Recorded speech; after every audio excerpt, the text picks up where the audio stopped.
marzo de 1944, aeródromo de Recklinlatz, Mecklenburg, Alemania. El examen sistemático de los aviones enemigos capturados se había convertido en una función crítica del servicio de inteligencia técnica de la Luftwaffe. En Airprobung Stella Recklin, el principal centro de pruebas y evaluación de aeronaves del Reich, equipos de ingenieros y pilotos trabajaron para comprender todas las ventajas que poseían los aliados en la guerra aérea. Lo que descubrieron a principios de la primavera de 1944 alteraría fundamentalmente su comprensión de la capacidad industrial estadounidense y el futuro de la guerra aérea sobre Alemania. El P-51 Mustang, capturado, llegó a Recklin el 6 de marzo de 1944, transportado por ferrocarril desde el lugar del accidente cerca de Brandenburgo. El avión había sido derribado 2 días antes, durante la primera misión de escolta de cazas estadounidenses a Berlín. El piloto no había sobrevivido al impacto, pero la estructura del avión permaneció prácticamente intacta, lo que proporcionó al personal técnico alemán el ejemplo más completo hasta el momento del avión que estaba cambiando rápidamente el equilibrio del poder aéreo sobre el Reich. Hermann von Bombach, que trabajó en el desarrollo de aviones y más tarde comandaría Kampfschwadtund, supervisó el examen inicial. Las cartas de navegación del joven piloto americano, aún en la cabina, mostraban la ruta desde un aeródromo en Debden, en Inglaterra, hasta Berlín y viceversa, una distancia de más de 100 metros, ida y vuelta. La evaluación técnica comenzó de inmediato. La inteligencia alemana había estado siguiendo los informes de un aumento de la actividad de los cazas estadounidenses en lo profundo del territorio alemán, pero la evaluación oficial seguía siendo que los cazas monomotor carecían de alcance suficiente para escoltar a los bombarderos hasta Berlín. La distancia desde las bases inglesas hasta la capital alemana era de aproximadamente 560 millas en un sentido. Los aviones de combate estándar, incluso con tanques de combustible externos, no podían transportar suficiente combustible para tal misión, manteniendo su capacidad de combate. Esta evaluación se basó en el análisis de P-47 Thunderbolts y P-38 Lightning, capturados anteriormente, los cuales habían demostrado una penetración limitada en el espacio aéreo alemán, antes de que las limitaciones de combustible los obligaran a retroceder. Los acontecimientos del 4 y 6 de marzo de 1944 habían hecho añicos estos supuestos. El 4 de marzo, los Mustang P-51 del cuarto grupo de cazas, que volaban en su primera misión en el nuevo avión después de la transición de los P-37, apenas unos días antes, habían escoltado a una pequeña fuerza de bombarderos a Berlín. Los problemas meteorológicos y de comunicación limitaron la eficacia de esta primera misión, con solo 32 bombarderos alcanzando el objetivo. Pero el significado era inconfundible. Los cazas monomotores estadounidenses habían llegado a Berlín, entrado en combate y regresado a Inglaterra. 2 días después, el 6 de marzo, aproximadamente 660 bombarderos atacaron Berlín a la luz del día, escoltados por más de 150 Mustang P-51, junto con los grupos P-38 Lightning y P-47 Thunderbolt. Los cazas de escolta atacaron a los interceptores de la Luftwaffe sobre la capital alemana y acompañaron a los bombarderos a casa. Esto no fue una casualidad ni una penetración única. Los estadounidenses habían resuelto el problema de los cazas de escolta. El mayor general Adolf Galland, el general de Jagdflieger y uno de los ases de combate más exitosos de Alemania, con más de 100 victorias, había realizado misiones de combate durante este periodo, a pesar de su posición administrativa. Encontró formaciones P-51 sobre Alemania e inmediatamente reconoció las implicaciones. Sus evaluaciones de combate presentadas a través de canales oficiales Señalaron que los cazas estadounidenses estaban operando a plena capacidad de combate sobre Berlín, atacando agresivamente sin ningún comportamiento aparente de conservación de combustible. No volaban al límite de su alcance. Tenían reservas. Esto contradecía todo lo que creía la inteligencia de la Luftwaffe sobre las capacidades de los cazas estadounidenses. Los informes de Gallon enfatizaron el desempeño superior del P-51 a gran altitud, donde superó tanto al Messerschmitt Bf-109 como al Fowler-Wolf F-190 en velocidad y maniobrabilidad por encima de 20.000 pies. El examen técnico en Rechlin se centró primero en determinar cómo los estadounidenses habían logrado este alcance. El equipo de evaluación midió la capacidad interna de combustible del P-51B. El avión contaba con 2 tanques en las alas, cada uno con capacidad para 92 galones de combustible de aviación, para un total de 184 galones en las alas.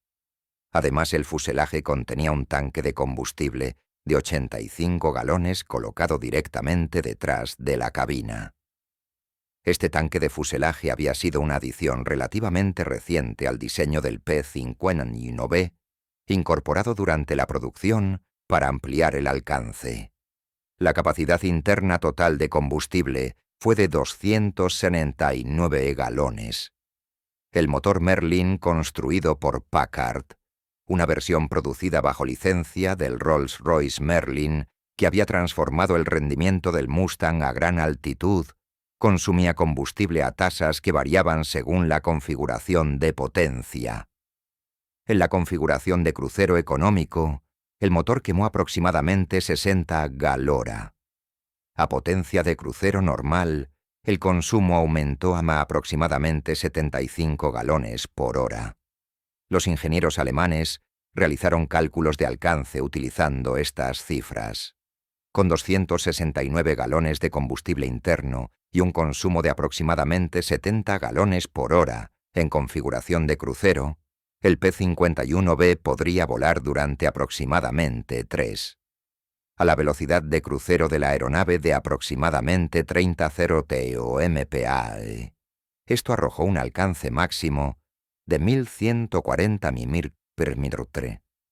Esto fue precisamente suficiente para llegar a Berlín desde las bases inglesas y regresar, pero por poco, sin reservas para operaciones de combate.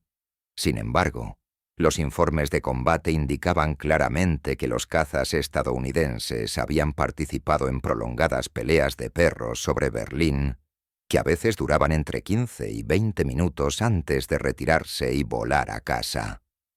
Las configuraciones de potencia de combate consumieron combustible a tasas superiores a 100 galones. Dicho gasto de combustible debería haber impedido al avión completar el viaje de regreso. Los cálculos no explicaban lo que observaban los pilotos alemanes en combate. La respuesta se hizo evidente cuando el personal técnico examinó más detenidamente la estructura del ala del avión. El P-51B presentaba puntos rígidos estandarizados debajo de cada ala, diseñados para acomodar tiendas externas.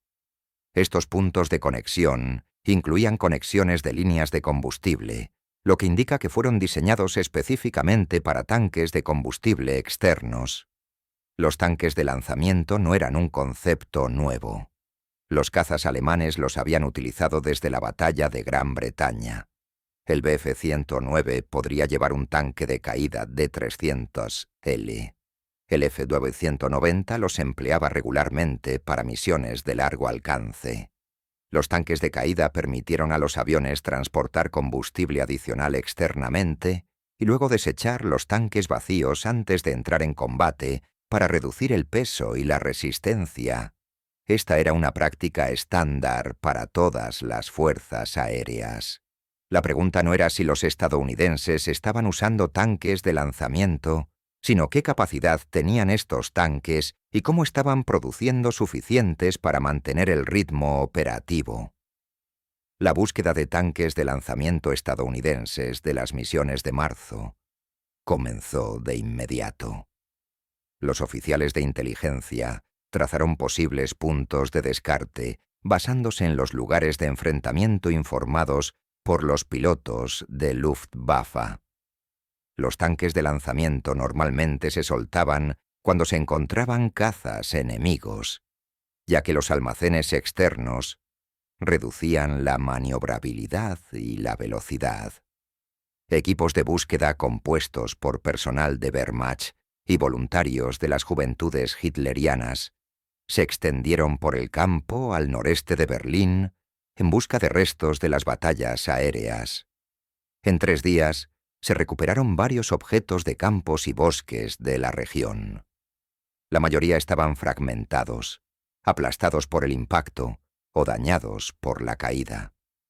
Pero 2 ejemplares llegaron a Berlín en condiciones relativamente intactas, habiendo aterrizado en suelo blando o trigo de invierno que amortiguó su impacto. Los tanques de lanzamiento capturados revolucionaron la comprensión alemana de los métodos industriales estadounidenses. Los tanques eran cilíndricos y medían aproximadamente 108 pulgadas de largo, con un diámetro de aproximadamente 22 pulgadas en el punto más ancho. Los cálculos de capacidad indicaron que cada tanque contenía aproximadamente 108 galones estadounidenses, 400 L. 2 de esos tanques proporcionarían 216 galones adicionales de combustible, ampliando la capacidad total de combustible del P-51 a 485 gramos. Con esta carga de combustible, el Mustang podría volar durante aproximadamente 6,7 horas en ajustes de potencia de crucero, con un alcance superior a las 2.000 millas. Esto fue más que suficiente para la misión de Berlín, con importantes reservas de combate. Las matemáticas de la capacidad de combustible ahora tenían sentido, pero lo que captó la atención inmediata de los ingenieros alemanes no fue la capacidad de los tanques, sino su construcción. Los tanques de caída no estaban hechos de metal. Pasar una mano por la superficie reveló una textura diferente al aluminio o al acero. La pintura plateada que cubría el exterior no podía ocultar la naturaleza fundamental del material que se encontraba debajo. Cuando los ingenieros rasparon cuidadosamente una pequeña sección de pintura cerca del cono de cola, encontraron múltiples capas de papel pesado, cada capa de quizás medio milímetro de espesor, comprimidas y laminadas con un adhesivo reinoso. La construcción fue sofisticada y decidida. El cono de la nariz y el cono de la cola se formaron a partir de piezas superpuestas del material de papel prensado en forma de papier-mâché. Cada pieza era visible como una ligera cresta donde se superponía con piezas adyacentes, creando una textura festoneada. La sección central estaba envuelta sin costuras alrededor de una forma cilíndrica en capas continuas. Los accesorios de combustible eran de latón mecanizados con precisión y sellados adecuadamente. Al mirar a través del tapón de llenado se reveló un interior recubierto con lo que parecía ser una laca a base de celulosa diseñada para resistir los efectos corrosivos de la gasolina de aviación. Se contrató a especialistas alemanes en materiales para analizar en detalle la construcción del tanque. El papel fue identificado como papel artesanal fabricado mediante un proceso de pulpa química que produjo fibras de celulosa excepcionalmente fuertes. Este era el mismo material utilizado para contenedores de envío pesados y embalajes industriales. El adhesivo resultó ser una resina de recursonol formaldehide, un polímero termoendurecible que creaba uniones más fuertes que el propio papel cuando se curaba con calor. La laminación involucró al menos 12 capas separadas de papel, cada una cuidadosamente orientada para brindar resistencia en múltiples direcciones. En el interior se instalaron deflectores de madera antiaguanieve para evitar que el combustible se derrame durante las maniobras. Todo el proceso de construcción fue claramente estandarizado y diseñado para la producción en masa. Lo más significativo es que el tanque vacío Pesó aproximadamente 80 libras en comparación con las 65 a 75 libras de un tanque de metal comparable de menor capacidad. La construcción de papel no era mucho más ligera que el metal, pero no ofrecía otras ventajas. Las implicaciones quedaron inmediatamente claras para el personal técnico de Ublin. Los estadounidenses fabricaban tanques de combustible con materiales no estratégicos. Las resinas a base de papel y madera no requerían aluminio, acero u otros metales que eran cada vez más escasos en las economías de tiempos de guerra. El proceso de fabricación no requirió equipo especializado en metalurgia, ni trabajadores metalúrgicos calificados, ni soldadura ni conformado de láminas de metal. Estos tanques podrían producirse en cualquier fábrica de papel o embalaje con modificaciones relativamente simples al equipo existente. Estados Unidos tenía cientos de instalaciones de este tipo. Si incluso un pequeño porcentaje de la producción de papel estadounidense se hubiera convertido a la fabricación en tanques de caída, la producción podría alcanzar miles de unidades por semana. Los tanques parecían no tener números de serie, ni marcas del fabricante, ni nada que indicara una producción limitada. They were commodity items, mass produced and completely expendable. Los agentes de inteligencia comenzaron a investigar la capacidad de la industria papelera estadounidense.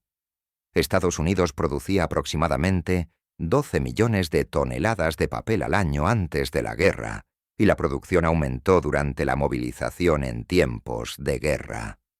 Convertir incluso el 1% de esta capacidad en producción de tanques de descenso produciría más de 100.000 tanques por mes, superando con creces cualquier requisito plausible para las operaciones del P-51. La verdadera limitación no serían los materiales, sino la disponibilidad de equipo de fabricación y mano de obra para ensamblar los tanques. Pero este era precisamente el tipo de fabricación que podían realizar trabajadores semicalificados después de una formación mínima. Los tanques de papel representaban eficiencia industrial y optimización de recursos a una escala que a los planificadores alemanes les resultaba difícil de comprender. Un análisis más detallado reveló detalles adicionales sobre el diseño y uso de los tanques de papel.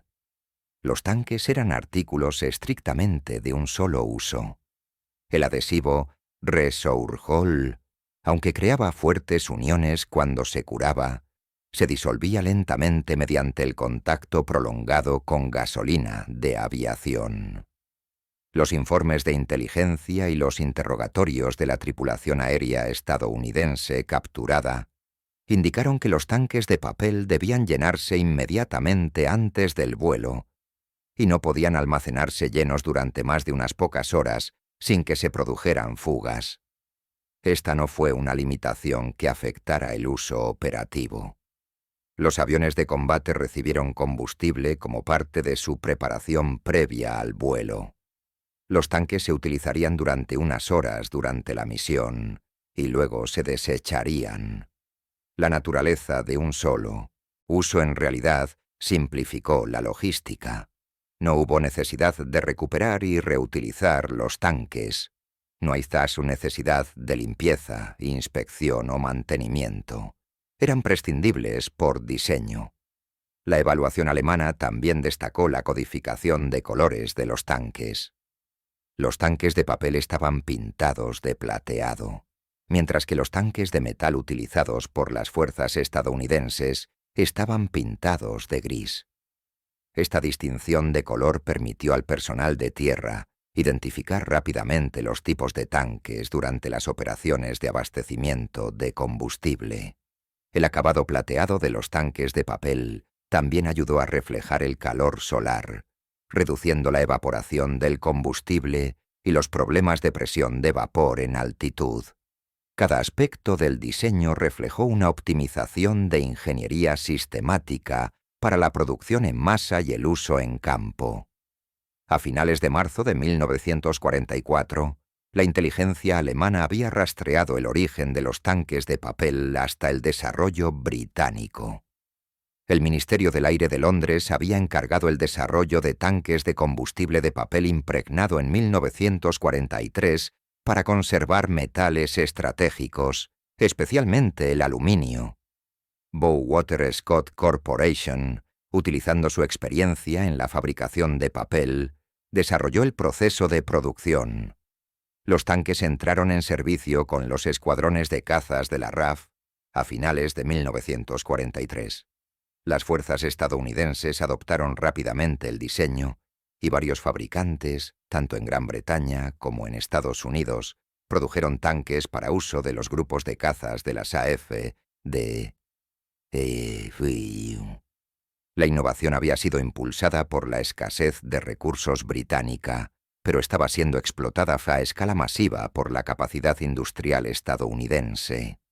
Las implicaciones más amplias se extendieron mucho más allá de los tanques de combustible. El personal técnico alemán inició una revisión sistemática de los equipos estadounidenses capturados, en busca de otros ejemplos de innovación industrial y técnicas de producción en masa. Los resultados pintaron un cuadro consistente. Los equipos estadounidenses no siempre fueron tecnológicamente superiores a sus equivalentes alemanes en términos de rendimiento de los componentes individuales. La óptica alemana era, a menudo, mejor. Las armas pequeñas alemanas solían tener un diseño más sofisticado. La metalurgia de blindados alemana era en algunos aspectos más avanzada, pero el equipo estadounidense estaba consistentemente mejor fabricado, más estandarizado, más confiable y disponible en cantidades mucho mayores. El enfoque estadounidense priorizaba la producibilidad sobre la perfección. Los componentes fueron diseñados desde el principio para la producción en masa por parte de trabajadores semicalificados, utilizando herramientas estandarizadas. Las piezas eran intercambiables entre unidades sin ajuste manual. Los métodos de línea de montaje redujeron el tiempo de producción y aumentaron la producción. El ingenio de contraste. H.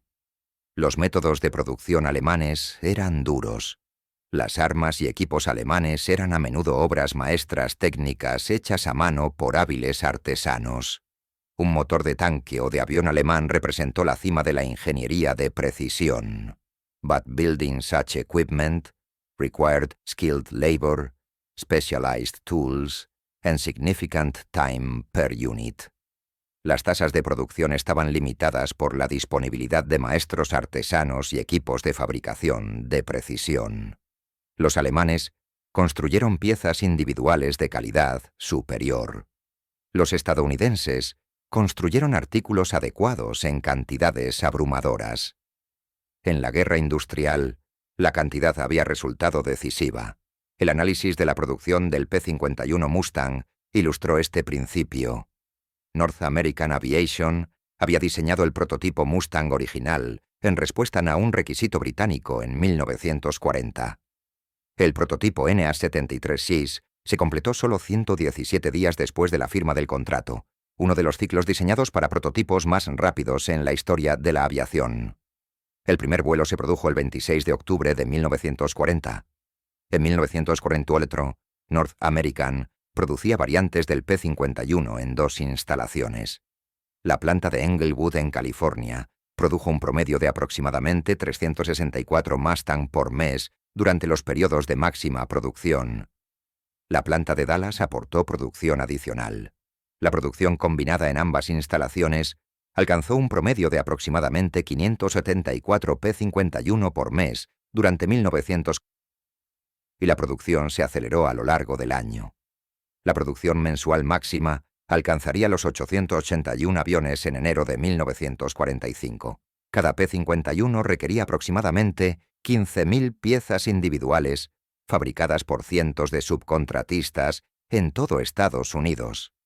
Los motores Merlin construidos por Packard se produjeron en Detroit a un ritmo superior a 300 unidades por mes.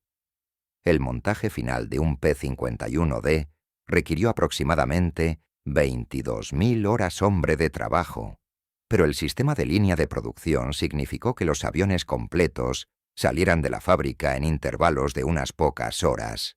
En su máxima eficiencia, se completaba un nuevo Mustang aproximadamente cada 2 horas. La escala y eficiencia de este sistema de producción excedieron todo lo que Alemania había logrado. Messerschmitt y Fowler-Wolf, combinados, produjeron aproximadamente 600 cazas por mes a principios de 1944. A pesar de operar bajo programas prioritarios de emergencia y utilizar trabajo forzoso, la producción de aviones alemanes no pudo igualar la producción estadounidense. Las implicaciones en materia de recursos fueron igualmente aleccionadoras. La producción estadounidense de aluminio en 1944 alcanzó aproximadamente 1,25 millones de toneladas, lo que equivale a 2,5 mil millones de libras anuales. Esto representó un aumento masivo con respecto a la producción de antes de la guerra de aproximadamente 164.000 toneladas en 1939. La producción de aluminio de Alemania, por el contrario, alcanzó un máximo de aproximadamente 250.000 toneladas por año y estaba disminuyendo debido a los bombardeos de las instalaciones de producción y la pérdida de fuentes de bauxita. Los estadounidenses tenían aproximadamente 10 veces la capacidad de producción de aluminio de Alemania. La decisión de fabricar tanques de caída con papel en lugar de aluminio no fue impulsada por la escasez de metal. Estados Unidos tenía suficiente aluminio para producir todos los tanques de metal. Se eligió el papel porque era más barato, requería equipos de fabricación menos críticos, liberaba el aluminio para otros usos y podía producirse más rápidamente con mano de obra menos calificada. Esto fue optimización, no desesperación. El impacto psicológico de estas revelaciones se extendió por las comunidades técnicas y operativas de la Luftwaffe. El tanque de papel se convirtió en un símbolo de la capacidad industrial estadounidense y de la disparidad fundamental de recursos entre los combatientes. Los ejemplos capturados se mostraron en sesiones informativas técnicas para el personal de Luftwaffe. A los pilotos que hacían la transición a unidades de combate se les mostraron los tanques y se les pidió que calcularan las implicaciones para las tácticas de combate. El mensaje fue claro. Los cazas estadounidenses ahora podían escoltar a los bombarderos a cualquier lugar de Alemania. La estrategia defensiva anterior de esperar a que los cazas aliados alcanzaran sus límites de combustible y retrocedieran quedó obsoleta. Los cazas de la Luftwaffe tendrían que enfrentarse a las escoltas para alcanzar a los bombarderos, y esos enfrentamientos costarían aviones y pilotos a un ritmo que Alemania no podría soportar. Galland proporcionó la evaluación operativa en conferencias con altos dirigentes de la Luftwaffe durante la primavera de 1944. El P-51 era superior a los cazas alemanes por encima de los 20.000 pies. Lo enfatizó repetidamente. Era más rápido que el Bf-109 en altitud y más maniobrable que el FW-90. Con el alcance ampliado que proporcionan los tanques de lanzamiento, podría escoltar a los bombarderos a lo largo de todo el perfil de su misión. Los cazas alemanes ya no podían atacar formaciones de bombarderos sin oposición después de que las escoltas aliadas retrocedieran. Cada intercepción ahora requería luchar a través de la pantalla del caza. Las tasas de pérdidas aumentaban constantemente. En enero de 1944, la Luftwaffe perdió aproximadamente 90 cazas y reclamó la destrucción de aproximadamente 150 aviones aliados. En febrero, las pérdidas alemanas habían aumentado a aproximadamente 160 aviones, frente a aproximadamente 230 pérdidas aliadas. La tendencia era clara e insostenible. Los estadounidenses y los británicos podrían compensar las pérdidas más rápido de lo que Alemania podría infligirles. El verano de 1944 trajo todo el impacto de capacidad de caza de escolta estadounidense. La octava Fuerza Aérea llevó a cabo incursiones de penetración profunda casi a diario, cuando el clima lo permitía. Los Mustang proporcionaron escolta continua desde Inglaterra a objetivos en toda Alemania y viceversa. Las pérdidas de cazas de la Luftwaffe aumentaron catastróficamente. En junio de 1944 se perdieron aproximadamente 350 días de combatientes defendiendo el Reich. En julio, las pérdidas superaron los 350 cazas monomotor solo en Occidente, lo que representa una tasa de deserción mensual del 31,2%. En agosto se produjeron pérdidas similares con una tasa de deserción del 36%. Con estas tasas de pérdidas, los pilotos experimentados morían más rápido de lo que podían ser reemplazados. Los pilotos de reemplazo que llegaron de las escuelas de entrenamiento tenían quizás 150 horas de vuelo en comparación con las 300 horas o más de los pilotos estadounidenses. Muchos pilotos de reemplazo alemanes tenían tan solo 30 horas de entrenamiento antes de ser asignados a escuadrones operativos. La brecha de experiencia combinada con la inferioridad numérica y la presencia constante de escoltas P-51 hicieron que las operaciones diurnas sobre Alemania fueran cada vez más mortales para la Luftwaffe. Galán presentó repetidas evaluaciones a Hitler y a los altos dirigentes de Wehrmacht a lo largo de este período. Su informe de septiembre de 1944 expuso la situación sin rodeos. La Luftwaffe no pudo ganar la guerra aérea. Alemania carecía de los recursos, el combustible, los aviones y los pilotos capacitados necesarios para disputar la superioridad aérea aliada. Los estadounidenses podrían compensar las pérdidas más rápido de lo que Alemania podría infligirles. Su capacidad industrial estaba más allá de la capacidad de Alemania para contrarrestar mediante operaciones de combate. La única estrategia viable era aprovechar los recursos restantes para la defensa de objetivos críticos y esperar un acuerdo político antes del colapso total. Los tanques de papel continuaron cayendo por toda Alemania desde finales de 1944 hasta 1945. Los civiles alemanes aprendieron a reconocer las distintivas formas cilíndricas que se extendían en campos y bosques. Los informes iniciales a veces las describían como bombas sin detonar, lo que provocó pánico local, hasta que las autoridades militares las identificaron como tanques de combustible inofensivos. Se distribuyeron instrucciones a través de organizaciones de defensa civil, explicando que los cilindros de plata que caían de los aviones aliados eran tanques de combustible vacíos, no armas. El impacto psicológico se observó en los informes sobre la moral de los civiles. La visión de aviones enemigos en tal cantidad que sus estelas cruzaban el cielo, descartando casualmente tanques de combustible prescindibles, reforzó el mensaje de que los aliados tenían recursos que desperdiciar, mientras Alemania buscaba cada litro de combustible y cada kilogramo de aluminio. La inteligencia técnica continuó analizando el equipo estadounidense capturado a lo largo de 1944. Pero el enfoque pasó de comprender las capacidades a documentar la escala de la disparidad industrial. ¿Podría Alemania fabricar tanques de papel similares? La respuesta técnica fue sí. La industria química alemana podría producir resinas adecuadas. Las fábricas de papel alemanas podrían fabricar papel artesanal.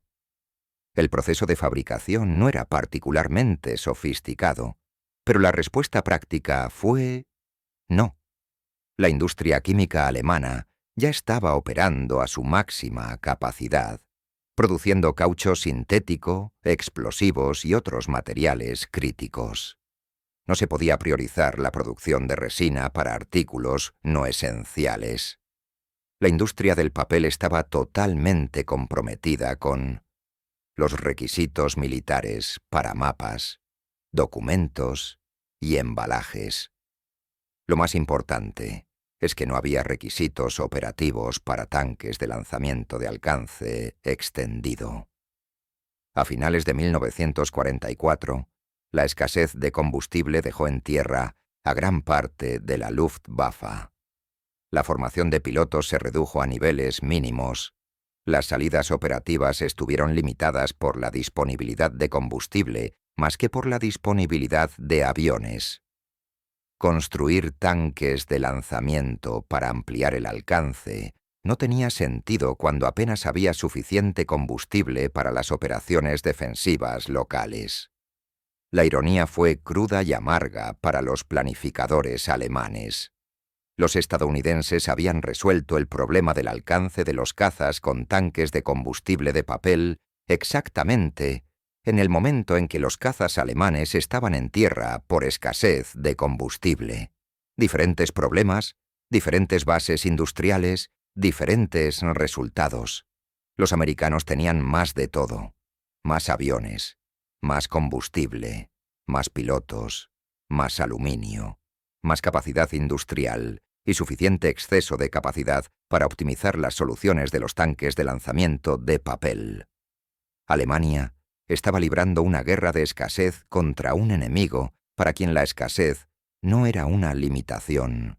En enero de 1945, el resultado de la guerra estaba fuera de toda duda. Las fuerzas soviéticas se acercaban al río Uda, a menos de 50 millas de Berlín. Las fuerzas aliadas occidentales se habían recuperado de la ofensiva de Ardennes y avanzaban hacia el Rhine. La Luftwaffe solo pudo montar una resistencia esporádica limitada por la disponibilidad de combustible y las pérdidas de pilotos. El estudio sistemático del equipamiento estadounidense continuó en Rechlin, pero se había convertido en un ejercicio académico. Los hallazgos fueron documentados para el registro histórico, pero ya no pudieron influir en el resultado de la guerra. El análisis exhaustivo final del P-51 y sus tanques de lanzamiento se preparó a finales de enero de 1945. El informe documentó todos los aspectos técnicos de la capacidad de alcance del Mustang, el métodos y materiales de construcción de Min-28, tanques de caída, estimaciones de producción e implicaciones operativas. La conclusión fue inequívoca. El Mustang P-51 equipado con tanques de lanzamiento de papel prescindibles, fabricados con materiales no estratégicos, ha hecho que el corazón de Alemania sea indefendible contra los bombardeos diurnos estadounidenses. Alemania carece de la capacidad industrial para igualar la producción de cazas estadounidense, el combustible para sostener las operaciones de combate a la escala requerida, y los pilotos capacitados para reemplazar las pérdidas con las tasas de desgaste actuales. El informe fue archivado en los archivos del Ministerio del Aire del Reich a finales de enero de 1945. Se desconoce si los altos directivos lo leyeron. Para entonces, los informes técnicos que analizaban las capacidades estadounidenses simplemente confirmaban lo que la realidad en el campo de batalla ya había demostrado. La Luftwaffe, que había dominado los cielos europeos en 1940, se vio reducida a ocasionales incursiones desesperadas a principios de 1945, acumulando combustible precioso para misiones que no podían cambiar la situación estratégica. Los cazas estadounidenses deambulaban libremente sobre Alemania, atacando objetivos de oportunidad, escoltando a los bombarderos y estableciendo una supremacía aérea total. Cada tanque de papel que caía desde un avión estadounidense era un recordatorio de la disparidad industrial que había decidido la guerra aérea. La exposición de junio de 1944 en Rechlin había mostrado aviones aliados capturados al personal de la Luftwaffe, incluidos múltiples ejemplos del P-51 Mustang, junto con bombarderos B-17 y B-24, P-38 Lightning, bombarderos Lancaster, cazabombarderos Mosquito, cazabombarderos Typhoon y varias variantes de Spitfire. miles de pilotos de la Luftwaffe y personal de tierra recorrieron la exposición y examinaron de primera mano el equipo enemigo. Los tanques de lanzamiento de papel se exhibieron en un lugar destacado, con diagramas técnicos que explicaban su construcción y sus implicaciones de alcance. La exposición sirvió como herramienta educativa y como un aleccionador análisis de la realidad.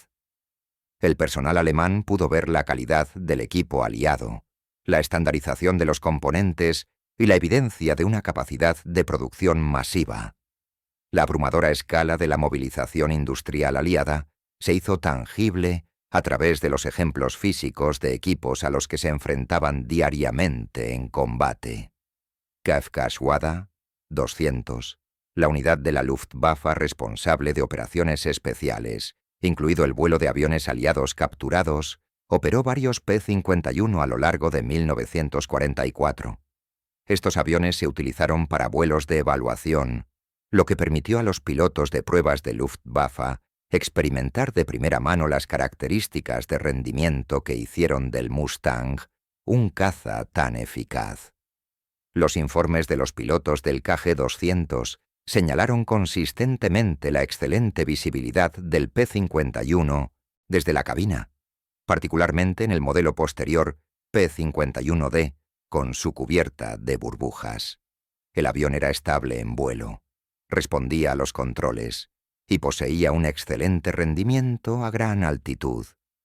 El motor Merlin proporcionó potencia suave y confiable en todo el entorno operativo. Lo más significativo es que el alcance y la resistencia eran extraordinarios para un caza monomotor. Con combustible interno lleno y tanques de caída, el P-51 podría permanecer en el aire durante más de 6 horas, realizando misiones que habrían sido imposibles para los cazas monomotores alemanes, incluso con tanques externos. Los conocimientos técnicos adquiridos en Rechlin contribuyeron a las tácticas defensivas alemanas en el último año de la guerra. Al reconocer que los cazas estadounidenses podían escoltar a los bombarderos a lo largo de sus misiones, los controladores de cazas de la Luftwaffe intentaron concentrar fuerzas en puntos específicos para lograr la superioridad local. Esto requirió una cuidadosa coordinación y sincronización, ya que las unidades alemanas dispersas tuvieron que reunirse en lugares designados para crear formaciones lo suficientemente grandes como para tener una oportunidad contra las corrientes de bombarderos fuertemente escoltadas. Las limitaciones de combustible y las dificultades de comunicación a menudo impedían una concentración exitosa. Incluso cuando los cazas alemanes alcanzaron posiciones favorables, la presencia de escoltas P-51 hizo que los ataques a las formaciones de bombarderos fueran extremadamente costosos. La situación táctica había cambiado fundamentalmente. En 1943, formaciones de bombarderos sin escolta o mal escoltadas habían sufrido pérdidas catastróficas. A mediados de 1944, los cazas alemanes que intentaban alcanzar los bombarderos sufrieron pérdidas catastróficas. Los propios tanques de papel se convirtieron en objetos de colección después de la guerra.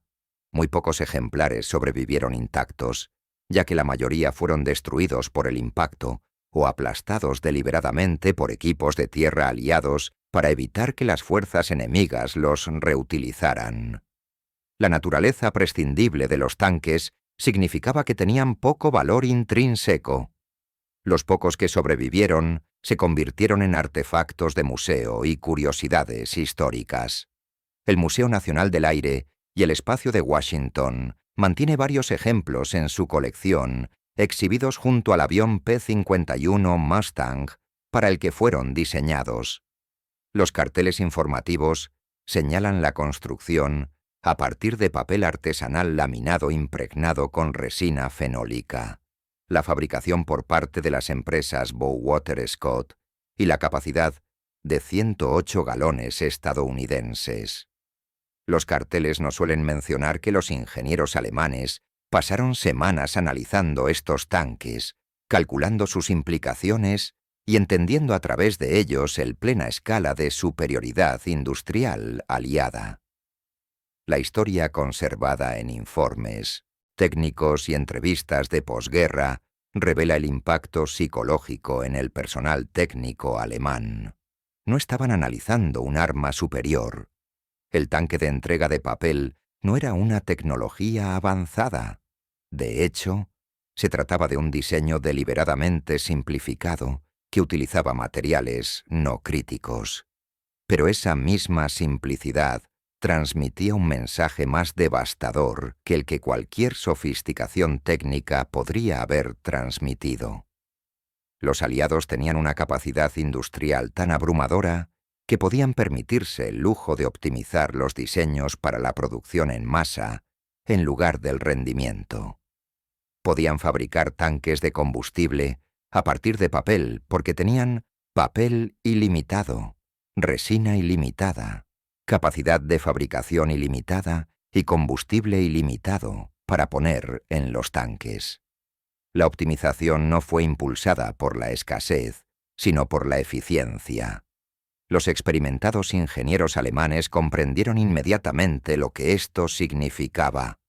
No estaban luchando contra un enemigo que improvisaba desesperadamente con materiales sustitutos. Estaban luchando contra un enemigo rico en recursos, y la sustitución era una elección hecha por eficiencia, no una necesidad impuesta por la escasez. Los interrogatorios de posguerra al personal de la Luftwaffe volvieron constantemente a este tema. Cuando se les preguntó cuándo comprendieron por primera vez que Alemania perdería la guerra, muchos técnicos y oficiales superiores citaron el comienzo de la primavera de 1944 como el punto de inflexión. La llegada de escoltas de cazas de largo alcance sobre Berlín marcó un cambio decisivo en el equilibrio estratégico. Hermann Göring, interrogado después de la guerra, reconoció que los cazas de largo alcance habían asestado un importante golpe estratégico a la planificación defensiva alemana y estaban entre los factores más decisivos en el resultado final de la guerra aérea.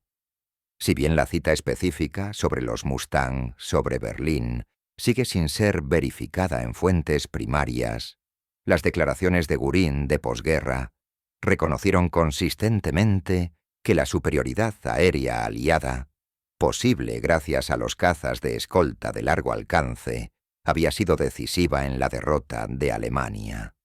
Las lecciones técnicas aprendidas por los ingenieros alemanes que examinaron los P-51 capturados y sus tanques de lanzamiento contribuyeron al desarrollo de la aviación de posguerra.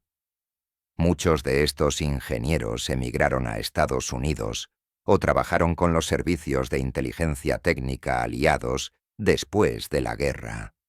Su comprensión detallada de los métodos de producción y la filosofía de diseño estadounidenses influyó en su trabajo posterior. El énfasis en la estandarización, la intercambiabilidad de piezas y el diseño para la capacidad de fabricación se convirtió en una práctica estándar en el desarrollo de aviones de posguerra. El propio tanque de entrega de papel se convirtió en un caso de estudio de innovación industrial en tiempos de guerra. Se imparte en escuelas de ingeniería y escuelas superiores de personal militar, como ejemplo de cómo la optimización de recursos y la producción en masa podrían proporcionar una ventaja estratégica. El Mustang P-51 continuó en servicio con varias fuerzas aéreas durante décadas después de la Segunda Guerra Mundial. El avión entró en combates extensos en la Guerra de Corea, sirviendo principalmente en funciones de ataque terrestre y apoyo cercano. El excelente alcance y resistencia que lo habían convertido en un destacado caza de escolta en Europa resultaron igualmente valiosos en el entorno operativo tan diferente de Corea. Los P-51 permanecieron en servicio de primera línea con algunas fuerzas aéreas hasta principios de la década de 1980, testimonio de la solidez del diseño básico. Se produjeron más de 15.000 Mustang durante e inmediatamente después de la guerra, lo que lo convirtió en uno de los cazas estadounidenses más numerosos de la época. En la actualidad, más de 100 P-51 siguen en condiciones de volar, mantenidos por coleccionistas y museos de todo el mundo. La visión de un Mustang en vuelo, que a menudo todavía lleva las marcas distintivas de las unidades en tiempos de guerra, sirve como recordatorio del papel del avión en el establecimiento de la supremacía aérea aliada sobre Europa. La importancia histórica más amplia del P-51 y sus tanques de papel se extiende más allá de su impacto táctico y operativo. Representan un estudio de caso sobre la guerra industrial y la importancia de la capacidad de producción en los conflictos modernos.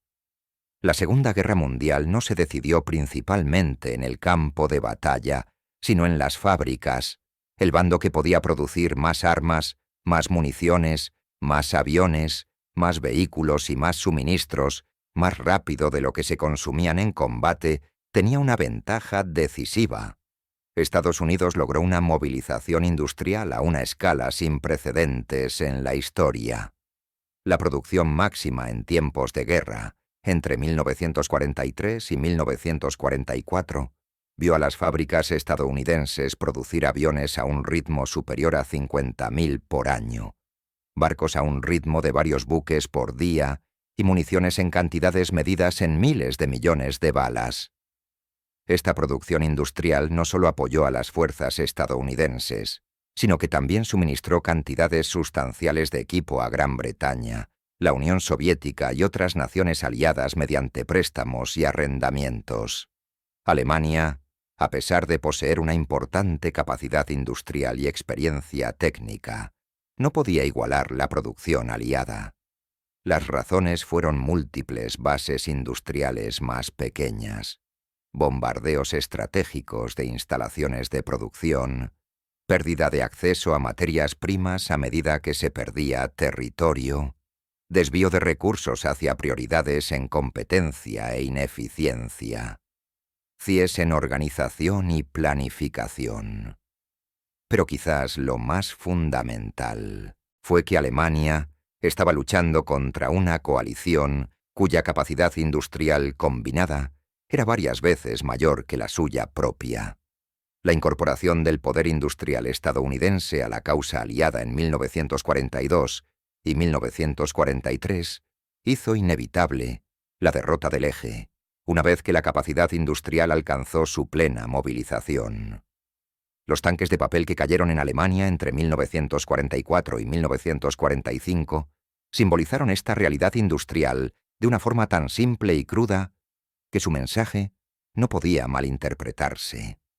El examen del equipo estadounidense capturado por los servicios de inteligencia técnica alemanes había sido sistemático y profesional durante toda la guerra.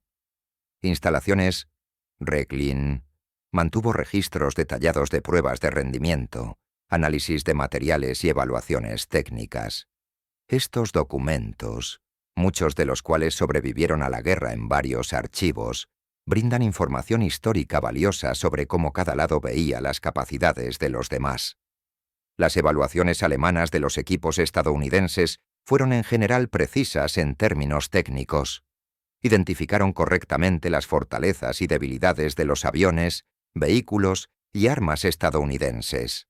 Donde fracasó el análisis alemán no fue en comprender elementos individuales, sino en comprender la escala de producción estadounidense y las implicaciones de esa escala para el resultado de la guerra. Un solo P-51 Mustang era un muy buen avión de combate. 10.000 Mustang P-51 representaban una superioridad aérea que ninguna habilidad táctica o innovación técnica podía superar. La historia de los ingenieros alemanes que examinan los tanques de papel en Rechlin en marzo de 1944 es, en última instancia, una historia sobre la naturaleza de la guerra industrial. Demuestra que en los conflictos entre naciones industrializadas, la capacidad de producción se vuelve tan importante como la destreza en el campo de batalla. El lado que puede construir más rápido y más eficientemente tiene ventajas que la excelencia táctica y operativa no puede compensar por completo. Esta lección aprendida a un gran costo por Alemania y Japón en la Segunda Guerra Mundial influyó en la planificación militar durante toda la Guerra Fría y continúa informando el pensamiento estratégico en la actualidad. La capacidad de sostener la producción de sistemas de armas avanzados, mantener las cadenas de suministro bajo tensión, entrenar al personal más rápido de lo que se pierde en combate y superar en producción a un oponente durante periodos prolongados, sigue siendo tan crítica ahora como lo era en 1944. Las misiones de marzo de 1944 a Berlín, las primeras en ser escoltadas hasta el final por cazas monomotor, marcaron un punto de inflexión decisivo en la guerra aérea sobre Europa. A partir de ese momento, ningún objetivo en Alemania estuvo fuera del alcance de los bombarderos estadounidenses con escolta de cazas. La campaña de bombardeos sistemáticos podría proseguir, con pérdidas que, si bien aún eran importantes, eran sostenibles. La producción de guerra alemana se vio sometida a una presión cada vez mayor.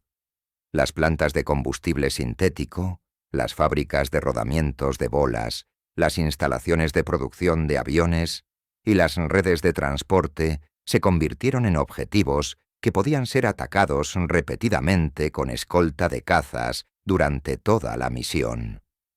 El efecto acumulativo de esta campaña, combinado con los avances soviéticos desde el este y los avances aliados desde el oeste y el sur, provocó la derrota de Alemania 14 meses después de que los primeros P-51 llegaran a Berlín.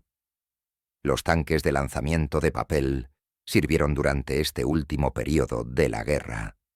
La producción continuó hasta 1945 y se fabricaron miles cada mes. Los tanques fueron utilizados no solo por los P-51 Mustang, sino también por los P-47 Thunderbolts y P-38 Lightning, ampliando el alcance de todos los tipos de cazas estadounidenses. Los combatientes británicos también utilizaron ampliamente los tanques de papel. Los escuadrones Mustang de la Royal Air Force los emplearon para misiones de largo alcance en la Europa y Alemania ocupadas. La eficiencia de la producción de tanques de papel liberó el aluminio y el acero para otros usos, al tiempo que proporcionó la ampliación de alcance necesaria para operaciones estratégicas. Esta optimización de los recursos, adaptando los métodos de producción a las necesidades y priorizando la eficiencia sobre la tradición, ejemplificó el enfoque industrial que caracterizó las operaciones aliadas durante toda la guerra. Hoy en día, los historiadores que estudian la guerra aérea sobre Europa reconocen múltiples factores que contribuyeron a la victoria aliada. Superioridad numérica en aviones y pilotos, ventajas tecnológicas en áreas de radar y comunicaciones, bombardeos estratégicos de la industria y la infraestructura alemanas y el efecto acumulativo de operaciones de combate sostenidas que agotaron los recursos alemanes más rápido de lo que podían ser reemplazados. El P-51 Mustang y sus tanques de papel fueron elementos importantes en esta campaña multifacética, pero no el único factor decisivo. La guerra aérea se ganó gracias a los esfuerzos combinados de múltiples tipos de cazas, fuerzas de bombarderos, producción industrial, entrenamiento de pilotos, recopilación de inteligencia, innovación táctica y compromiso sostenido de recursos. El tanque de lanzamiento de papel representa un componente de este esfuerzo mayor, notable porque simboliza claramente las ventajas industriales que subyacen al éxito aliado. Los archivos técnicos mantenidos en RCIN documentaron las capacidades estadounidenses con precisión profesional. Récord de ingenieros alemanes, especificaciones, datos de rendimiento, métodos de construcción y estimaciones de producción elaborados con la minuciosidad característica del trabajo técnico alemán. Estos registros, conservados en varios archivos, incluido el archivo Bundes, proporcionan a los historiadores evaluaciones contemporáneas detalladas del equipo aliado visto a través de los ojos alemanes. La lectura actual de estos documentos, con el beneficio de la retrospectiva histórica y el acceso a los registros estadounidenses, revela que el análisis técnico alemán fue en gran medida preciso. Entendieron correctamente las capacidades estadounidenses. Lo que no pudieron cambiar fue la realidad estratégica que representaban esas capacidades. Comprender que un enemigo posee ventajas abrumadoras no proporciona los medios para contrarrestar esas ventajas cuando tienen su origen en disparidades fundamentales de capacidad industrial y disponibilidad de recursos. El legado del tanque de papel se extiende más allá de su uso en tiempos de guerra. Sirve como recordatorio de que las soluciones eficaces no tienen por qué ser sofisticadas o técnicamente impresionantes. Un tanque fabricado con papel encolado, diseñado para un solo uso y fabricado con materiales no críticos, representó una solución adecuada al problema específico de ampliar el alcance de los cazas. Fue lo suficientemente bueno para la misión. Este principio de diseñar soluciones que sean adecuadas para el propósito en lugar de perseguir la perfección técnica, se convirtió en un concepto fundamental en la ingeniería de sistemas moderna. La mejor solución no siempre es la más sofisticada. La mejor solución es aquella que cumple con los requisitos y al mismo tiempo se puede fabricar en las cantidades necesarias dentro del tiempo disponible, utilizando recursos accesibles. Esta lección enseñada por los tanques de papel que caen sobre Alemania sigue siendo relevante en aplicaciones militares y civiles en la actualidad. El avión que llevaba esos tanques de lanzamiento, el P-51 Mustang, es uno de los diseños de caza más exitosos en la historia de la aviación. Su combinación de alcance, rendimiento, confiabilidad y capacidad de producción lo convirtió en un caza de escolta ideal para la campaña de bombardeo estratégico. El éxito del Mustang se debió a múltiples factores. La estructura aerodinámicamente eficiente diseñada por el equipo de ingeniería de North American Aviation, dirigido por Edgar Smoot, el potente y confiable motor Merlin, la adición del tanque de combustible al fuselaje que amplió el alcance y la disponibilidad de tanques de caída que ampliaron el radio operativo más allá de los 800 m. Ningún elemento individual creó la efectividad del Mustang. Fue la integración exitosa de todos estos componentes, respaldada por la capacidad industrial para producirlos en cantidad, lo que convirtió al P-51 en el caza de escolta decisivo de la guerra aérea europea. 80 años después de los acontecimientos de marzo de 1944, las lecciones siguen siendo instructivas. El examen del equipo capturado por ingenieros alemanes en Rechlin reveló no solo detalles técnicos, sino realidades estratégicas. Los tanques de papel demostraron que Estados Unidos poseía una capacidad industrial que Alemania no podía igualar, que la ingeniería estadounidense hacía hincapié en las soluciones prácticas por encima del perfeccionismo técnico, y que los aliados tenían recursos suficientes para optimizar la eficiencia en lugar de hacer sustituciones desesperadas. Estas revelaciones, que llegaron en marzo de 1944, cuando el resultado de la guerra aún no era seguro, pero la trayectoria era cada vez más clara, proporcionaron al personal técnico alemán una comprensión clara de los desafíos que enfrentaban. Esa comprensión no podía cambiar el resultado. La derrota de Alemania estuvo determinada por factores que escapaban al control de los ingenieros en las instalaciones de prueba. Pero la historia de esos ingenieros que examinaron cilindros de papel artesanal pegados calcularon las capacidades de combustible y reconocieron las implicaciones para la guerra aérea, proporciona una idea de cómo la capacidad industrial determina el resultado de los conflictos modernos. La guerra terminó en mayo de 1945. La campaña de bombardeos sistemáticos facilitada por escoltas de cazas de largo alcance, incluido el Mustang P-51, había contribuido significativamente a la derrota de Alemania. La producción industrial se había visto perturbada. Las redes de transporte quedaron devastadas.